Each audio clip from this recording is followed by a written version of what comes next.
A similar question asked by Amir Wasim from Islamabad, Pakistan. We have a controversy here over the construction of a Hindu temple in Islamabad with the taxpayers' money by the government. Muslim clerics are opposing it here. Can a temple be built with Muslim taxpayer money in an Islamic state?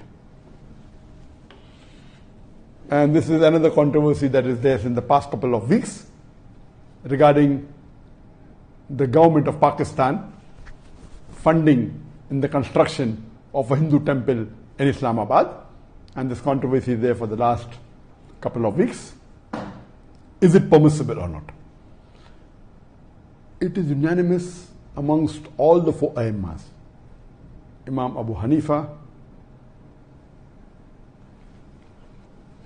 Imam Malik, Imam Shafi, Imam Ahmad ibn Hanbal, all the fuqahas unanimously say that a Muslim cannot donate his money for the construction of a house of worship of the non-Muslim.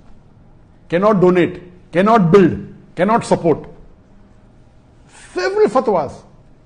You see the fatwa from classical scholars, from the medieval scholars, that it is not permitted for a Muslim to build a church or a temple or give donation to build a church or a temple or any place of worship of the non-Muslims. Based on the verse of the Quran of Surah Ma'idah, chapter number 5, verse number 2, which says that you have to cooperate with one another in birra wa taqwa. At-ta'un al-birra wa taqwa. That means you have to help one another for righteousness and piety.